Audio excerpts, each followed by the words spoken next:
on behalf of the PRC, congratulations again to all of you.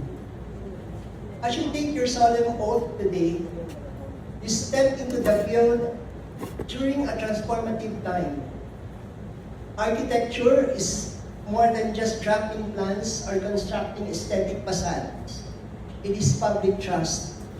The spaces you design dictate how you communicate and interact, how safe our citizens feel, and how sustainable our cities grow. In an era of rapid urban development and heightened public scrutiny regarding infrastructure and public safety, your professional integrity is your greatest asset. Remember this as you step out today. Your signature is a blueprint, and your word. Your seal is your honor. So let every structure you design stand as a monument to unshakable ethics, transparency, and service to the Filipino people. While remaining anchored in ethics and professional heritage, you must also design for tomorrow. We are living in an era where artificial intelligence, building information modeling, and smart parametric tools are redefining architectural practice. These technologies do not replace human creativity. They elevate it. They allow us to stimulate climate resilience, or rather simulate climate resilience, optimize energy performance, and build with unprecedented precision. Because starting today, you are now entering the most important subject of your life, and that is Design 11. Design 11 has no syllabus. There's no professor, no academic deadline, but the stakes are real. In school, your work was graded. In Design 11, your work will be lived in. Families will grow in your spaces that you will design. Lives will be shaped by your decisions. In school, mistakes meant revising. There will be lots of revision. In Design 11, mistakes have consequences. That is when architecture becomes a responsibility. In Design 11, you will be tested. Clients will challenge you. Projects will overwhelm you. Doubts will visit you. Your best ideas will be rejected. Your patience will be stretched. Your values will be questioned. And in those moments, that is your real design process. Not on paper, but in your character as an architect. So you have to ask yourself, what kind of architect will you be in your Design 11? Will you design for applause or for impact? Will you chase your trends or pursue truth in designing? Will you build for yourself or for the society? Because architecture at its core is about people. As you begin your Design 11 today, do not walk alone. You have to engage with your peers, with your elders, with your advisors. And most importantly, you have to engage with the integrated and accredited professional organization of architects, and that is United Architects of the Philippines. Because even the best architects never design alone. And one day, years from now, you will not remember every drawing, but instead you will remember the lives that you have touched, the barangays, the towns, the cities that you have helped shape. And Romeo Daniel S. from the Bicol State College of Applied Sciences and Technology. Manzor Christian S. from Bicol State College of Applied Sciences and Technology. Masarate Rochelle Nestle M. from Bicol State College of Applied Sciences and Technology.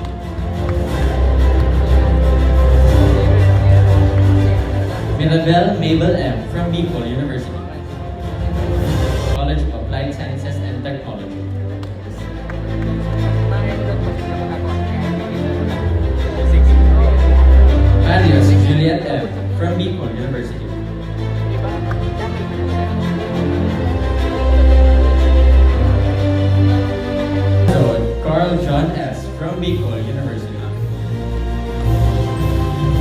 charging. Anong page ba yung charging? Page... The second page. Iba pa ng version to. Version 3. Okay, so the charging is actually just some promises you have to make before you take the solemn oath of becoming an architect. So before you all become full-fledged architects, you must pause to ponder some more of the world you have chosen to join. Architecture is a noble and defend the Constitution of the Republic of the Philippines,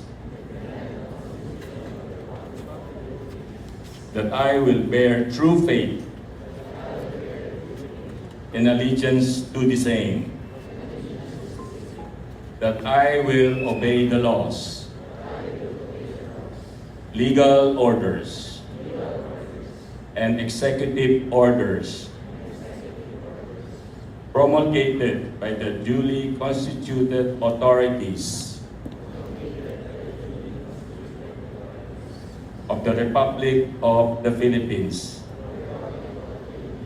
and that I impose this obligation upon myself voluntarily,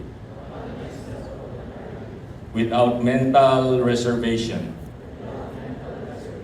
or purpose of evasion. I further solemnly swear that at all times and places I adhere closely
natapos na yung bid, please. Now we call on Architect Lex Chuata, QAP, the Secretary General of the United Architects of the Philippines, to lead.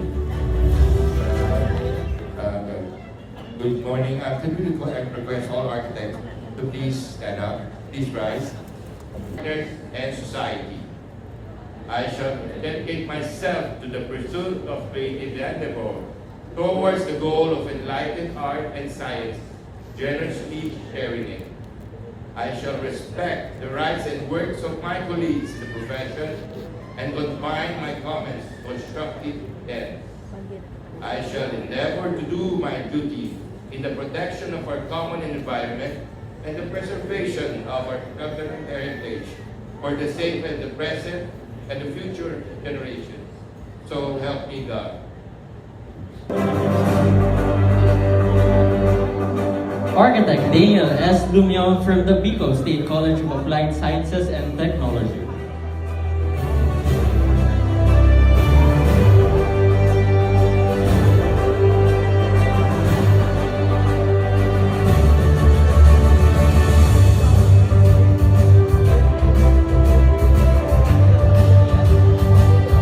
Architect Christian S. Manzor from the Bicol State College of Applied Sciences and Technology.